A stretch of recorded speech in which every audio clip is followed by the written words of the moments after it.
Divine Thoughts, a journey to the innermost recesses of our soul. Isho മിശിഹായ്ക്ക് സ്തുതിയായിരിക്കട്ടെ.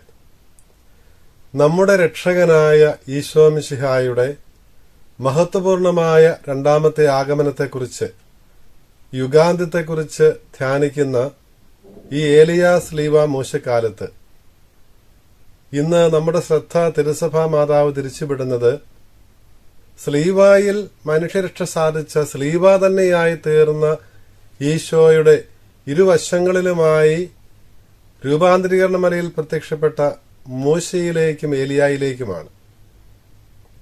മോശയും ഏലിയായും ഒന്നു ചേർന്ന് പ്രതിനിധാനം ചെയ്യുന്നത് പഴയ നിയമ തിരുലിഖിതങ്ങളെയാണെന്ന് നമുക്കറിയാം. ആദ്യത്തെ 5 ഗ്രന്ഥങ്ങള് മോശയുടേതാണ് എന്നാണ് പരമ്പരാഗതമായ വിശ്വാസം. മോശ പ്രതിനിധാനം ചെയ്യുന്നത് ആ 5 ഗ്രന്ഥങ്ങളെയാണ്, തോറായെയാണ്. തുടർന്നുള്ള എല്ലാ ഗ്രന്ഥങ്ങളെയും മലാക്കി വരെയുള്ള ജോഷുവയുടെ പുസ്തകം മുതൽ മലാക്കി വരെയുള്ള എല്ലാ പുസ്തകങ്ങളെയും ഉദ്ദേശിച്ച് പ്രവാചക ഗ്രന്ഥങ്ങൾ എന്ന് പറയാറുണ്ട്. പ്രവാചക ഗണത്തില് മോശ കഴിഞ്ഞാൽ ആദ്യത്തെ വ്യക്തി ഏലിയായാണ്. അതുകൊണ്ട് ജോഷുവ മുതൽ മലാക്കി വരെയുള്ള പുസ്തകങ്ങളെ എല്ലാം ഉദ്ദേശിച്ച് ഏലിയ അവയെ പ്രതിനിധാനം ചെയ്യുന്നുവെന്ന് പറയാം. അപ്പോൾ മോശയും ഏലിയായും പഴയ നിയമത്തെ പ്രതിനിധാനം ചെയ്യുന്നു.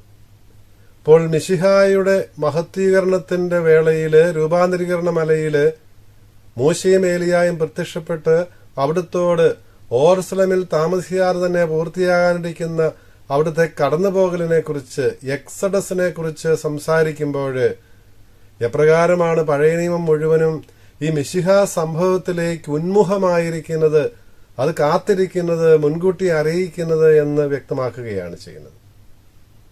വിശുദ്ധ ഗ്രന്ഥം ദൈവത്തിന്റെ ഏകരക്ഷാകരപരത വിവരിക്കുന്ന ഈ വിശുദ്ധ ഗ്രന്ഥത്തില് ഈ 2 ഭാഗങ്ങളില് മിശിഹായെക്കുറിച്ചുള്ള വാഗ്ദാനങ്ങൾ പഴയ നിയമത്തിലുള്ളപ്പോൾ ആ വാഗ്ദാനങ്ങൾ എപ്രകാരമാണ് പൂർത്തിയാകുന്നത്, നിവൃത്തിയാകുന്നത് എന്നാണല്ലോ പുതിയ നിയമഗ്രന്ഥങ്ങൾ നമ്മോട് പറയുക.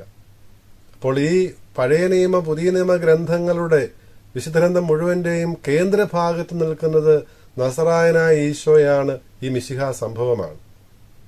അവിടുന്ന് മനുഷ്യനായി അവതരിച്ചതും നമ്മുടെ രക്ഷ തന്റെ കുരിശിലൂടെ, കുരിശുമരണത്തിലൂടെയും ഉത്ഥാനത്തിലൂടെയും മനുഷ്യരക്ഷ സാധിച്ചതുമായ ആ സംഭവമാണ് വിശുദ്ധ ഗ്രന്ഥം മുഴുവന്റെയും കേന്ദ്രസ്ഥാനത്ത് നിൽക്കുന്നത്, രക്ഷാകര പദ്ധതിയുടെ കേന്ദ്രമായി വർത്തിക്കുന്നത്.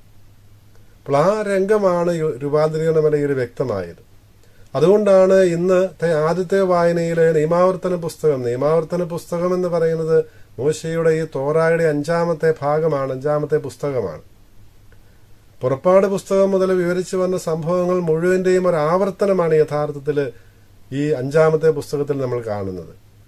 മോവാബ് താഴ്വാരത്ത് വെച്ച് വാഗ്ദത്ത ഭൂമിയുടെ വാതിൽക്കൽ വരെ എത്തിക്കഴിയുമ്പോൾ മോശയുടെ നടത്തുന്ന അന്ത്യപ്രഭാഷണമാണ് ഈ പുസ്തകം മുഴുവനും.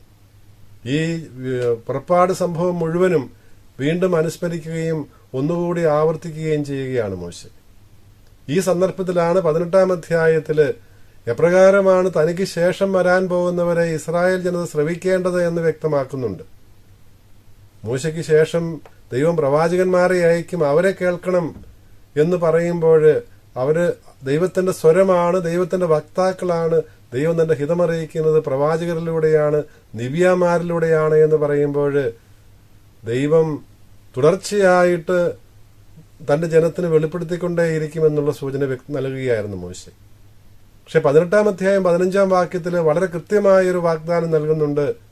ദൈവമായ കർത്താവ് നിങ്ങളുടെ ഇടയിൽ നിന്ന് എന്നെപ്പോലൊരു പ്രവാചകനെ ഉയർത്തും, അന്ന് നിങ്ങൾ അവനെയാണ് ശ്രവിക്കേണ്ടത് എന്ന്. ആരെ ഉദ്ദേശിച്ചാണിത് പറയുന്നത്? നസറായനായ ഈശോയെ ഉദ്ദേശിച്ച് തന്നെയാണ്. മോശയെപ്പോലൊരു പ്രവാചകൻ, ദൈവത്തിനും മനുഷ്യർക്കും ഇടയിൽ മധ്യവർത്തിയായി നിൽക്കുന്ന പ്രവാചകൻ, ഉടമ്പടിയുടെ മധ്യസ്ഥനായി തീർന്ന പ്രവാചകൻ, ദൈവം നേരിട്ട് സംസാരിക്കുകയും ദൈവത്തിന്റെ ആ സന്ദേശം, ദൈവത്തിൽ നിന്ന് ശ്രവിക്കുന്ന സന്ദേശം ജനത്തെ അറിയിക്കുകയും ചെയ്യുന്ന ആ പ്രവാചകൻ, പുതിയ നിയമ പ്രവാചകൻ ഈശോ തന്നെയാണ്. അതുകൊണ്ടാണ് യോഹന്നാൻ സുവിശേഷകൻ തന്റെ സുവിശേഷത്തിന്റെ ആമുഖത്തില് 16 മുതലുള്ള വാക്യങ്ങളിൽ, 16 മുതൽ 18 വരെയുള്ള 1ാം അധ്യായത്തിന്റെ 16 മുതൽ 18 വരെയുള്ള വാക്യങ്ങളില് ഈശോയെ അവതരിപ്പിക്കുമ്പോൾ മൂശയുമായി താരതമ്യപ്പെടുത്തിക്കൊണ്ടാണ്. മൂശ വഴി നിയമം നൽകപ്പെട്ടുവെങ്കിൽ കൃപയും സത്യവും നൽകപ്പെട്ടത്, രക്ഷ നൽകപ്പെട്ടത്, മഹത്വം നമ്മൾ ദർശിക്കുന്നത് ദൈവപുത്രനായ ദൈവത്തിന്റെ ഏകജാതനായ മിശിഹായിലൂടെയാണ് എന്ന് യോഹന്നാൻ അവിടെ വ്യക്തമാക്കും. കൃപയ്ക്ക് മേൽ കൃപയെന്നാണ് യോഹന്നാൻ അവിടെ ഉപയോഗിക്കുന്നത്. മൂശയിലൂടെ ലഭിച്ചത് കൃപയാണ്. മൂശയുടെ നിയമം പാലിച്ച് ജീവിക്കുന്നവർക്ക് ദൈവാനുഗ്രഹം ലഭിക്കും. പക്ഷേ പുതിയ നിയമമോശയായ മിശിഹായെ അനുസരിക്കുന്നവർക്ക്, അവിടുന്ന് വിശ്വസിക്കുന്നവർക്ക് കൃപയ്ക്ക് മേൽ കൃപയാണ് ലഭിക്കുന്നത്. അബണ്ടൻസ് ഓഫ് ഗ്രേസ് ആണ് ലഭിക്കുന്നത്. സമൃദ്ധമായ കൃപയാണ് ലഭിക്കുന്നത്. കാരണം അവനാണ് ദൈവത്തിന്റെ സത്തയിൽ ഒന്നായിരിക്കുന്നവൻ, ദൈവത്തിന്റെ മടിയിൽ മറഞ്ഞിരിക്കുന്നവൻ, ദൈവത്തെ പൂർണ്ണമായി ലോകത്തിന് വെളിപ്പെടുത്തുന്നവൻ അവനാണ്. അപ്പോൾ അങ്ങനെ ആ ഒരു സാമ്യത്തിലൂടെ എപ്രകാരമാണ് മിശിഹ മഹത്വപൂർണനായിരിക്കുന്നത് എന്ന് യോഹന്നാനും അവിടെ വ്യക്തമാക്കുന്നുണ്ട്. അപ്പോൾ ഈ മിശിഹായെക്കുറിച്ചാണ് നിയമാവർത്തന പുസ്തകം 18-ാം അധ്യായത്തില് 15 മുതലുള്ള വാക്യങ്ങളില് മൂശ മുൻകൂട്ടി അറിയിച്ചത്. ആ പ്രവാചകൻ തന്നെയാണ് ഈശോ. മൂശ മുൻകൂട്ടി അറിയിച്ച പ്രവാചകനാണ് ഈശോ എന്ന് ദ്യോതിപ്പിക്കുന്നതായിരുന്നു രൂപാന്തരീകരണ മലയിലെ ദൈവത്തിന്റെ ആ വെളിപ്പെടുത്തല്. ഇവനാണ് എന്റെ പ്രിയപുത്രൻ, ഇവനെ ശ്രവിക്കുവിൻ. മൂശ പറഞ്ഞു, ഒരു പ്രവാചകനെ ദൈവം ഉയർത്തും, അന്ന് നിങ്ങൾ അവനെയാണ് ശ്രവിക്കേണ്ടത് എന്ന്. ആ പ്രവാചകൻ ഏതാണ് എന്ന് നമുക്ക് വ്യക്തമാക്കി തരുവാൻ വേണ്ടിയിട്ടാണ് രൂപാന്തരീകരണ മലയിൽ ദൈവം പറയുന്നത്, ഇതാണ് എന്റെ പ്രിയപുത്രൻ. ഇടതുവശത്ത് നിൽക്കുന്ന മോശയോ വലതുവശത്ത് നിൽക്കുന്ന ഏലിയായോ അല്ല, ഇവനാണ് എന്റെ പ്രിയപുത്രൻ, ഇവനെ കേൾക്കുവിൻ. മൂശ മുൻകൂട്ടി അറിയിച്ച പ്രവാചകൻ ഈശോയാണ് എന്ന് ദൈവം വ്യക്തമാക്കുകയായിരുന്നു. മൂശ പറഞ്ഞത് തനിക്ക് പിന്നാലെ വരാനിടുന്ന ഏലിയ മുതൽ മലാക്കി വരെ, അല്ലെങ്കിൽ യോഹന്നാൻ മാംദാന വരെ വരാനിടുന്ന പ്രവാചകന്മാരെ കുറിച്ചല്ല, മറിച്ച് ദൈവത്തിന്റെ പുത്രനായ ഈശോയെ കുറിച്ച് തന്നെയാണ് എന്ന് വ്യക്തമാക്കുന്നതായിരുന്നു രൂപാന്തരീകരണ മലയിലെ ദൈവപിതാവിന്റെ ആ വെളിപ്പെടുത്തല്. ഇവൻ എന്റെ പ്രിയപുത്രൻ, ഇവന്റെ വാക്ക് കേൾക്കുവിൻ. മാമോദീസയുടെ വേളയിലെ വെളിപ്പെടുത്തലിന് സമാനമായിരുന്നല്ലോ ഈ വെളിപ്പെടുത്തലും. തുടർന്ന് നമ്മൾ 2-ാമത്തെ വായനയിലേക്ക് വരുമ്പോൾ പ്രഭാഷകന്റെ പുസ്തകത്തിൽ നിന്ന് 48-ാം അധ്യായത്തിൽ നിന്നാണ് നമ്മളിന്ന് വായിക്കുന്നത്. പക്ഷെ 44 മുതലുള്ള അധ്യായങ്ങളിലെ ഇസ്രായേലിലെ പൂർവികരുടെ ഒരു മഹത്വ പ്രകീർത്തനമാണ്, ഒരു വലിയ ഗീതമായിട്ടാണ് പ്രഭാഷകന്റെ പുസ്തകം 44 മുതലുള്ള അധ്യായങ്ങൾ ക്രമീകരിക്കപ്പെട്ടിരിക്കുന്നത്. ആദി പിതാക്കന്മാരെയും ആ കൂടെ മൂശയെയും ഹേനോക്കിനെയും അബ്രാഹത്തെയും ഇസ്ഹാക്കിനെയും യാക്കോബിനെയും എല്ലാം അവതരിപ്പിച്ച്, രാജാക്കന്മാരെ ദാവീദിനെയും സോളമനെയും എല്ലാം അവതരിപ്പിച്ച് വരുമ്പോൾ ഏലിയായ്ക്ക് പ്രത്യേക സ്ഥാനം നൽകുന്നത് നമുക്ക് അവിടെ കാണാൻ സാധിക്കും. ഏലിയായെക്കുറിച്ച് മലാക്കി പ്രവാചകൻ പറഞ്ഞിരുന്ന, ഏലിയായെക്കുറിച്ച് വിസ്തരണത്തിലുള്ള സകല കാര്യങ്ങളുടെയും ഒരു സമഗ്രമായ വിവരണമാണ് പ്രഭാഷകന്റെ പുസ്തകം 48-ാം അധ്യായത്തിൽ നിന്ന് നമ്മൾ വായിച്ചു കേൾക്കുന്നത്. മലാക്കി പ്രവാചകൻ 4-ാം അധ്യായത്തില് 5-ാം വാക്യത്തിൽ പറയുന്നുണ്ട്, കർത്താവിന്റെ ദിവസം വരുന്നതിന് മുൻപ്, മിശിഹായുടെ ആഗമനത്തിന് മുൻപ് ഏലിയായെ ഞാൻ അയക്കും. അവൻ വന്ന് ജനതയെ ഒരുക്കും, മാതാപിതാക്കളെ മക്കളിലേക്കും മക്കളെ മാതാപിതാക്കന്മാരിലേക്കും അവരുടെ ഹൃദയങ്ങളെ തിരിച്ചുവിട്ട് ദൈവത്തിന് സജ്ജീകൃതമായ ഒരു ജനതയെ ഒരുക്കും മിശിഹായുടെ വരവിന് മുൻപ് എന്ന് മലാക്കി പ്രവാചകൻ ഏറ്റവും അവസാന പുസ്തകമായ മലാക്കി 4-ാം അധ്യായം 5-ാം വാക്യത്തിൽ പറയുന്നുണ്ട്. അവിടെ 3-ാം അധ്യായം 1-ാം വാക്യത്തിൽ കർത്താവിന് മുൻപേ ഒരു ദൂതനെ അയക്കുമെന്ന് പറയുന്നതും ഇതേക്കുറിച്ച് സൂചിപ്പിച്ചു തന്നെയാണ്. അതേക്കുറിച്ചാണ് പ്രഭാഷകന്റെ പുസ്തകം 48-ാം അധ്യായം 10-ാം വാക്യത്തില്, ആ നീണ്ട വായനയ്ക്കിടയിൽ 10-ാം വാക്യത്തില് മലാക്കി 4:5 പറഞ്ഞിരിക്കുന്ന അതേ കാര്യം തന്നെ. എപ്രകാരമാണ് ഇസ്രായേൽ ജനതയെ സജ്ജീകൃതമാക്കുന്നത് മിശിഹായെ സ്വീകരിക്കുവാൻ വേണ്ടി എന്നുള്ളത് പ്രഭാഷക ഗ്രന്ഥകാരനും വിവരിക്കുന്നത് നമുക്ക് കാണുവാൻ സാധിക്കും. ഇതിന്റെ എല്ലാം പശ്ചാത്തലത്തിലാണ് രൂപാന്തരീകരണ മലയിൽ നിന്ന് ഇറങ്ങി വരുന്ന ആ 3 ശിഷ്യന്മാര്, പത്രോസും യാക്കോബും യോഹന്നാനും ഈശോയോട് ചോദിക്കുന്നുണ്ട്, ഏലിയ ആദ്യം മരണമെന്ന് പറയുന്നത് എന്തുകൊണ്ടാണ്? ഏലിയായെയും മൂശയെയും മലമുകളിൽ കണ്ടതുകൊണ്ടാണ് ഇറങ്ങി വരുമ്പോൾ അവർ ചോദിക്കുന്നത്, എന്തുകൊണ്ടാണ് ഏലിയ ആദ്യം മരണമെന്ന് പറയുന്നത്? ഈശോ പറയുകയാണ്, ഏലിയ വന്നു കഴിഞ്ഞു. അവനെല്ലാം പുനരുദ്ധരിക്കുവാൻ വേണ്ടി, മിശിഹായ്ക്ക് വേണ്ടി ജനതയെ സജ്ജീകൃതമാക്കുവാൻ വേണ്ടി അവൻ വരേണ്ടതായിരുന്നു. അത് ദൈവം മുൻകൂട്ടി നിശ്ചയിച്ച് അറിയിച്ചിരുന്നതായിരുന്നു. അവൻ വന്നു കഴിഞ്ഞു. അവർക്ക് ഇഷ്ടമുണ്ടായിരുന്നത് പോലെ അവർ അവനോട് പ്രവർത്തിച്ചു. ആരെക്കുറിച്ചാണ് പറയുന്നത്? യോഹന്നാൻ മാംദാനയെ കുറിച്ചാണ്. യോഹന്നാൻ മാംദാനയ്ക്കുണ്ടായ അവസ്ഥ എന്തായിരുന്നു എന്ന് നമുക്കറിയാം. ദൈവത്തിന്റെ സ്വരമായിട്ട് നിന്നതുകൊണ്ട് ദൈവത്തിന് വേണ്ടി, മിശിഹായ്ക്ക് വേണ്ടി ജനതയെ ഒരുക്കുവാൻ വേണ്ടി വളഞ്ഞ വഴികൾ നേരെയാക്കുവാനും അനുദപിക്കുവാനും യോഹന്നാൻ ആവശ്യപ്പെട്ടപ്പോൾ അത് ശ്രവിക്കുവാൻ അല്ലാതിരുന്നവര്, ഹേറോദോസ് ഉൾപ്പെടെയുള്ളവര് യോഹന്നാൻ മാംദാനയുടെ ശിരസിനു വേണ്ടി, രക്തത്തിനു വേണ്ടി ദാഹിച്ചു. അങ്ങനെ രക്തസാക്ഷിയായി തീരുകയാണല്ലോ യോഹന്നാൻ മാംദാന. അതുകൊണ്ടാണ് അത് ഓർത്തുകൊണ്ട് സൂചിപ്പിച്ചുകൊണ്ടാണ് ഈശോ പറയുന്നത് അവർക്ക് ഇഷ്ടം തന്നുള്ളതുപോലെ അവൻ പ്രവർത്തിച്ചുവെന്ന്. തുടർന്ന് ഉടനെ തന്നെ ഈശോ തനിക്കും ഇതുപോലെ തന്നെ ഒരു വിധിയാണ് വരാൻ പോകുന്നത്. താൻ ദൈവത്തിന്റെ സ്വരമായി നിൽക്കുന്നത് കൊണ്ട്, ദൈവം തന്നെയായി നിൽക്കുന്നത് കൊണ്ട്, ദൈവത്തെ വെളിപ്പെടുത്തുന്നത് കൊണ്ട് ജനം തന്നെയും തള്ളിപ്പറയും. ഈശോയ്ക്ക് സംഭവിക്കാനിരുന്ന കുരിശുമരണത്തെയും സഹനത്തെയും മരണത്തെയും എല്ലാമാണ് ഇതിലൂടെ ഈശോ സൂചിപ്പിക്കുന്നത്. ഇതേക്കുറിച്ചായിരുന്നല്ലോ രൂപാന്തരീകരണ മലയിൽ ഏതാനും നിമിഷങ്ങൾക്ക് മുൻപ് മൂശയും ഏലിയായും സംസാരിച്ചു കൊണ്ടിരുന്നത്. അതാണല്ലോ ലൂക്കായുടെ സുവിശേഷം 9-ാം അധ്യായം 31-ാം വാക്യത്തിൽ പറയുന്നത്. അപ്പോൾ ഈശോ ഈ ദൈവത്തിന്റെ പദ്ധതി മുഴുവനും അത് മോശെ പറഞ്ഞിരുന്നത്, വരാനിരിക്കുന്ന പ്രവാചകനെ കുറിച്ച് പറഞ്ഞിരുന്നപ്പോഴും ഏലിയായുടെ ചൈതന്യത്തോടെ വന്ന് ജനതയെ ഒരുക്കുന്ന ഏലിയാ പ്രവാചകന്റെ പ്രത്യേകത നമുക്ക് രാജാക്കന്മാരുടെ 1-2 പുസ്തകങ്ങളിൽ നിന്നറിയാമല്ലോ. തീഷ്ണമതിയായ ദൈവത്തിന്റെ തീഷ്ണതയാൽ എരിയുന്ന പ്രവാചകനായിരുന്നു ഏലിയ. ആകാശത്ത് നിന്ന് അഗ്നി ഇറക്കി ഈ രംഗങ്ങൾ നമ്മൾ കാണുന്നുണ്ട്. ബലി സ്വീകരിക്കുവാൻ വേണ്ടി അഗ്നി ഇറങ്ങിയത് കാണുന്നുണ്ട്. മരിച്ചവരെ ഏലിയ ഉയർപ്പിക്കുന്ന രംഗങ്ങൾ നമ്മൾ കാണുന്നുണ്ട്. സരപ്തായിലെ വിധവയുടെ മകനെയും ഒക്കെ ഉയർപ്പിക്കുന്ന രംഗം ലൂക്കായുടെ സുവിശേഷം 4-ാം അധ്യായത്തിൽ ഈശോ തന്നെയും ഉദ്ധരിക്കുന്ന രംഗം നമുക്കറിയാമല്ലോ. ഈശോയ്ക്ക് മുന്നോടിയായിട്ട് ഏലിയായും എലിയഷായും ഒക്കെ അവിടെ ഈശോ അവതരിപ്പിക്കുന്നുമുണ്ട്. അപ്പോൾ ഈ തീഷ്ണമതിയായ ഏലിയായെ പോലെ കർത്താവിനോടുള്ള തീഷ്ണതയാൽ എരിയുന്ന പ്രവാചകനായിട്ട് യോഹന്നാൻ മാംദാന വരുമെന്നതിനെ കുറിച്ചായിരുന്നു മലാക്കി പ്രവാചകൻ പറഞ്ഞിരുന്നതും അതിനെക്കുറിച്ച് തന്നെയായിരുന്നു പ്രഭാഷകൻ പറഞ്ഞിരുന്നതും. ആ ഓർമ്മയെല്ലാം മനസ്സിലുണ്ടായിരുന്നതുകൊണ്ടാണ് അവർ ചോദിച്ചത് ഏലിയ ആദ്യം വരണമെന്ന് പറയുന്നത് എന്തുകൊണ്ടാണ് എന്ന്. ഏലിയ വന്നു കഴിഞ്ഞു. ഏലിയായിരുന്നു യോഹന്നാൻ മാംദാന. മിശിഹായ്ക്ക് വേണ്ടി വഴിയൊരുക്കിയവൻ, ഏറ്റവും അവസാനത്തെ പ്രവാചകൻ എന്ന വിശേഷണത്തിന് അർഹനായിരിക്കുന്നവൻ അത് യോഹന്നാൻ മാംദാനയാണ്. ഹെബ്രായ ലേഖനത്തിന്റെ 11-ാം അധ്യായമാണല്ലോ പുതിയ നിയമത്തിലെ ആദ്യത്തെ വായന. ഈ 11-ാം അധ്യായം ഇസ്രായേൽ ചരിത്രം മുഴുവനും വളരെ മനോഹരമായി അവതരിപ്പിക്കുന്ന ഒരു രംഗമാണ്. ദൈവത്തിന്റെ സൃഷ്ടി മുതൽ മിശിഹായുടെ വരവ് വരെയുള്ള ആ ചരിത്രം മുഴുവനും, പഴയ നിയമം മുഴുവനും വിശ്വാസത്തിന്റെ ആ കാഴ്ചപ്പാടിലൂടെ അവതരിപ്പിക്കുന്ന മനോഹരമായ ഒരു അധ്യായമാണ് 11-ാമത്തേത്, ഹെബ്രായ ലേഖനം 11-ാം അധ്യായം. അവിടെ വിശ്വാസത്തെ നിർവചിച്ചുകൊണ്ടാണ് ലേഖനകർത്താവ് ആരംഭിക്കുന്നത് തന്നെ. എന്താണ് വിശ്വാസം? പ്രത്യാശിക്കുന്നവയെക്കുറിച്ച് അവ പ്രവൃത്തിയിൽ യഥാർത്ഥമായാൽ എന്നതുപോലെയുള്ള ഉറപ്പും. അപ്പോൾ പ്രത്യാശയിലാണ് നമ്മുടെ രക്ഷ. അപ്പോൾ പ്രത്യാശിക്കുന്നതിനെക്കുറിച്ച്, ദൈവം വാഗ്ദാനം ചെയ്തിരിക്കുന്നതിനെക്കുറിച്ച് അവ പ്രവൃത്തിയിൽ യഥാർത്ഥമായാൽ എന്നതുപോലെയുള്ള ഉറപ്പും കാണാത്തവയെക്കുറിച്ചുള്ള ബോധ്യവുമാണ് വിശ്വാസം. അപ്പോൾ പ്രത്യാശ അത് ദൈവത്തിന്റെ വാഗ്ദാനത്തിലാണ് പ്രത്യാശ. അത് ലഭിച്ചു കഴിഞ്ഞാൽ എന്നതുപോലെയുള്ള ഉറപ്പാണ്. ഈ ഉറപ്പിലാണ് ആബേൽ മുതൽ അവസാന പ്രവാചകനായി യോഹന്നാൻ മാംദാന വരെ ജീവിച്ചത്. ആ ചരിത്രമാണ് 11-ാം അധ്യായത്തിൽ വിവരിക്കുന്നത്. അതുകൊണ്ടാണ് 11-ാം അധ്യായത്തിലെ ഓരോ വാചകത്തിലും വിശ്വാസം എന്നുള്ള പദം നമുക്ക് കാണാൻ സാധിക്കും.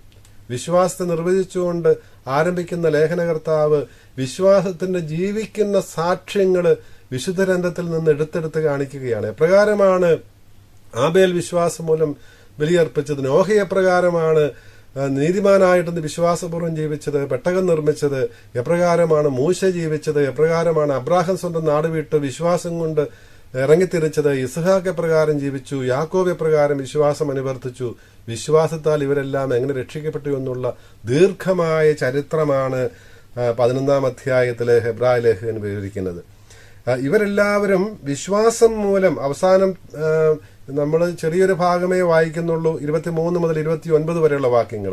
ആദ്യത്തെ 22 വാക്യങ്ങളിൽ മോശയ്ക്ക് മുൻപുള്ള ചരിത്രം, പ്രവാചകന്മാരെ കുറിച്ചും പൂർവ്വപിതാക്കന്മാരെ കുറിച്ചുമുള്ള ആ ചരിത്രം വിവരിക്കുമ്പോൾ 30 മുതൽ 40 വരെയുള്ള വാക്യങ്ങളിൽ അതിനുശേഷമുള്ള പ്രവാചകന്മാരെയും രാജാക്കന്മാരെയും കുറിച്ചെല്ലാം പറയും. ഈ ഭാഗം അവസാനിക്കുമ്പോൾ 11-ാം അധ്യായം 39-ാം വാക്യത്തിൽ ഹെബ്രായ ലേഖകൻ ഇതിന്റെ എല്ലാം അർത്ഥം പറയുകയാണ്. ഇവരെല്ലാവരും വിശ്വാസം മുതൽ സ്വീകാര്യരായിരുന്നെങ്കിലും ആരും വാഗ്ദാനം ചെയ്യപ്പെട്ടത് പ്രാപിച്ചില്ല. അപ്പോൾ ഇവരെല്ലാം വാഗ്ദാനം ചെയ്യപ്പെട്ടത് കാത്തിരുന്നു, പക്ഷേ അവർക്കത് പ്രാപിക്കാൻ സാധിച്ചില്ല. കാരണം കൂടുതൽ ശ്രേഷ്ഠമായവ ദൈവം നമുക്ക് വേണ്ടി, പുതിയ നിയമ ജനതയ്ക്ക് വേണ്ടി സൂക്ഷിച്ചു വെച്ചു. അതുകൊണ്ട് നമ്മെ കൂടാതെ അവർ പരിപൂർണരാവുക സാധ്യമല്ലായിരുന്നു. മിശിഹായെയും മിശിഹായ്ക്കുള്ളവരെയും കൂടാതെ പഴയ നിയമവും പഴയ നിയമകാലത്തെ നീതിമാന്മാരും പൂർവ്വപിതാക്കന്മാരും രക്ഷിക്കപ്പെടുന്നില്ല. മിശിഹായിലൂടെയാണ് അവരും രക്ഷിക്കപ്പെടുന്നത് എന്നുള്ള സത്യം വളരെ മനോഹരമായി അവതരിപ്പിക്കുകയാണ് വിശ്വാസത്തിന്റെ ആ കാഴ്ചപ്പാടിലൂടെ ഈ 11-ാം അധ്യായത്തിൽ. അപ്പോൾ അവിടെ മോശയെക്കുറിച്ച് പറയുമ്പോൾ എപ്രകാരമാണ് ദൈവത്തിന്റെ വക്താവായിട്ട് മോശ വർത്തിച്ചത് ഏലിയായെ പോലെ തന്നെ എന്ന് വ്യക്തമാക്കുന്ന രംഗമാണല്ലോ. അപ്പോൾ ഇവരിരുവരും ഈ രൂപാന്തരീകരണ വേളയിൽ പ്രത്യക്ഷപ്പെട്ട് മിശിഹായോട് സംസാരിച്ചു കൊണ്ടിരുന്നത് യെരൂശലേമിൽ പൂർത്തിയാകാനിരുന്ന അവിടുത്തെ പെസഹ രഹസ്യത്തെക്കുറിച്ചാണ്, സഹനമരണ ഉത്ഥാനങ്ങളെക്കുറിച്ചാണ്, മഹത്വീകരണത്തെക്കുറിച്ചാണ്. അതുകൊണ്ടാണ് മലയിൽ നിന്ന് ഇറങ്ങിപ്പോരുമ്പോൾ ഈശോ പറയുന്നുണ്ട്, മനുഷ്യപുത്രൻ മരിച്ചവരിൽ നിന്ന് ഉയർക്കുന്നത് വരെ ഈ രഹസ്യത്തെക്കുറിച്ച് നിങ്ങൾ ആരോടും പറയരുത്. മനുഷ്യപുത്രൻ മരിച്ചവരിൽ നിന്ന് ഉയർക്കുന്നത് വരെ. അപ്പോൾ അവർക്ക് അതിന്റെ അർത്ഥം മനസ്സിലായില്ല. പക്ഷെങ്കിൽ യഥാർത്ഥത്തിൽ ഈ രൂപാന്തരീകരണ മലയിൽ അവർ കണ്ടത് എന്തായിരുന്നു എന്ന് ഈശോ വ്യക്തമാക്കുകയായിരുന്നു. മനുഷ്യപുത്രന്റെ ഉത്ഥാനത്തിന്റെ, ആ മഹത്വത്തിന്റെ വലിയ പ്രത്യക്ഷീകരണത്തിന്റെ വെളിപാടിന്റെ ഒരു മുന്നാസ്വാദനമായിരുന്നു രൂപാന്തരീകരണ മലയിൽ ഈ 3 ശിഷ്യന്മാർക്ക്, സ്ലീഹന്മാർക്ക് ലഭ്യമായത്. ദൈവമായ ഈശോ, ദൈവം മനുഷ്യനായി അവതരിച്ച ഈശോ, മനുഷ്യ സ്വഭാവം സ്വീകരിച്ച ആ ദൈവം, ആ ദൈവിക മഹത്വം ഒരു അല്പസമയത്തേക്ക് ഈ 3 ശിഷ്യന്മാർക്ക് വെളിപ്പെടുത്തി കൊടുക്കുകയായിരുന്നു. മനുഷ്യ ശരീരത്തിൽ മറയപ്പെട്ടിരുന്ന ആ ദൈവിക മഹത്വം ഈ 3 ശിഷ്യന്മാർക്ക് മുൻപിൽ ഒരു അല്പസമയത്തേക്ക് മറനീക്കി പ്രത്യക്ഷപ്പെടുകയായിരുന്നു. ഈശോ ആരാണ് എന്നുള്ള സത്യം അവർ നേർക്കുനേർ കാണുകയായിരുന്നു. അതിന് പൂർണ്ണമായ ദർശനം ലഭിക്കുന്നത് ഉത്ഥിതനായ മിശിഹായെ കാണുമ്പോഴാണ്. അവിടുന്ന് മനുഷ്യ ശരീരത്തിലാണ്, രൂപാന്തരീകരിക്കപ്പെട്ട ശരീരത്തിലാണ്, ട്രാൻസ്ഫോംഡ് ബോഡിയിലാണ്. പക്ഷെ അവിടുന്ന് യഥാർത്ഥത്തിൽ ആ ശരീരം മറിയത്തിൽ നിന്ന് സ്വീകരിച്ച അതേ ശരീരത്തിലാണ് ഉത്ഥാനത്തിന് ശേഷവും ശിഷ്യന്മാർക്ക് പ്രത്യക്ഷപ്പെട്ടത്. ഇതാണ് നമ്മുടെ പ്രത്യാശ. ഇതാണ് പ്രത്യാശ. പ്രത്യാശിക്കുന്നവ യഥാർത്ഥത്തിൽ ഉണ്ടായാൽ, ലഭ്യമായാൽ എന്നതുപോലെയുള്ള ഉറപ്പോടെ ജീവിക്കുന്നതാണല്ലോ വിശ്വാസം. അതാണ് നമ്മുടെ വിശ്വാസം. ഈശോയുടെ മനുഷ്യാവതാരം വഴി, അവിടുത്തെ മഹത്വീകരണം വഴി നമ്മുടെ മനുഷ്യപ്രകൃതിയെ അവിടുന്ന് മഹത്വീകരിച്ചു. ദൈവത്തിന്റെ സന്നിധിയിലേക്ക് ഈ മനുഷ്യപ്രകൃതിയെ ഉയർത്തി. എന്താണ് ഇതിന്റെ അർത്ഥം? മനുഷ്യരായ നമുക്കും എവിടം വരെ എത്തിച്ചേരാമെന്നുള്ളതിന്റെ ഉറപ്പാണ്. മനുഷ്യ അസ്തിത്വത്തിന്, മനുഷ്യ ജീവിതത്തിന് ഉള്ള മഹാഭാഗ്യത്തെക്കുറിച്ചുള്ള ഉറപ്പാണ് ഇവിടെ ലഭിക്കുന്നത്. മനുഷ്യ മഹത്വത്തിന്റെ അച്ചാരമാണ് ഈശോയുടെ മഹത്വീകരണം. ഈ മഹത്വം ലക്ഷ്യം വെച്ചുകൊണ്ടാണ് പ്രത്യാശയോടെ നമ്മൾ ജീവിക്കുന്നത്. കാരണം പ്രത്യാശയിലാണ് നമ്മുടെ രക്ഷ. വിശ്വാസപൂർവ്വം നമ്മൾ നമ്മുടെ ജീവിതാനുഭവങ്ങളെ സ്വീകരിക്കുന്നത് പൂർവ്വപിതാക്കന്മാരെ പോലെ, പ്രഭാഷകന്റെ പുസ്തകത്തിൽ വിവരിക്കുന്ന പിതാക്കന്മാരെ പോലെ, അല്ലെങ്കിൽ പഴയ നിയമം മുഴുവനിലുള്ള പൂർവ്വപിതാക്കന്മാരെ പോലെയും, ഹെബ്രായ ലേഖനം 11-ാം അധ്യായത്തിൽ വീണ്ടും ആവർത്തിക്കുന്ന ആ വിശുദ്ധരായ പൂർവികരെ പോലെയും നമ്മൾ വിശ്വാസത്തിന്റെ ദൃഷ്ടിയിൽ ജീവിതാനുഭവങ്ങളെ സ്വീകരിക്കുകയും ദൈവം കാണിച്ചു തരുന്ന വഴി നടക്കുകയും ചെയ്യുമ്പോൾ, മിശിഹായിലൂടെ വെളിപ്പെടുത്തപ്പെട്ട വഴിയിലൂടെ നടക്കുകയും ചെയ്യുമ്പോൾ നാമും അവിടെ എത്തിച്ചേരും. ഈശോ മനുഷ്യപ്രകൃതിയെ എവിടേക്ക് മഹത്വപ്പെടുത്തിയോ ആ സ്വർഗത്തിൽ ദൈവത്തിന്റെ സന്നിധിയിൽ നിത്യജീവനിൽ നമ്മളും പങ്കുചേരും. യുഗാന്ത്യത്തില് മിശിഹായുടെ 2ാമത്തെ ആഗമനത്തില് നമുക്ക് പങ്കു ലഭിക്കാൻ പോകുന്നത് ഈ ദൈവിക മഹത്വത്തിലാണ്. ഈ ദൈവിക മഹത്വത്തിന്റെ കാരണമായ മിശിഹാ സംഭവത്തിന്റെ, പെസഹ രഹസ്യത്തിന്റെ മുഴുവനും അനുസ്മരണവും ആഘോഷവുമാണല്ലോ ഓരോ പരിശുദ്ധ കുർബാനയും. ഒരു യുഗാന്ത്യമായ ഒരു മാനം, സ്വർഗത്തിൽ അവിടുത്തെ വീണ്ടും എതിരേൽക്കുമെന്നുള്ളതിന്റെ ഉറപ്പാണ്, അച്ചാരമാണ് നമ്മൾ സ്വീകരിക്കുന്ന പരിശുദ്ധ കുർബാന, നിത്യജീവന്റെ അച്ചാരമായിട്ടുള്ള പരിശുദ്ധ കുർബാന. ഈ പരിശുദ്ധ കുർബാനയിൽ നമ്മൾ ദിവ്യരഹസ്യങ്ങൾ ആഘോഷിക്കുകയും പരികർമ്മം ചെയ്യുകയും ചെയ്യുമ്പോൾ, തിരുശരീരരക്തങ്ങൾ സ്വീകരിക്കുമ്പോൾ ഈ അച്ചാരം നമ്മൾ സ്വീകരിക്കുകയാണ്. സ്വർഗത്തിനുള്ള ഉറപ്പ് നമുക്ക് ലഭിക്കുകയാണ്. സ്വർഗത്തിൽ കണ്ണു നട്ടുകൊണ്ട് ജീവിക്കാൻ നമുക്ക് ദൈവം നമ്മളെ അനുഗ്രഹിക്കട്ടെ.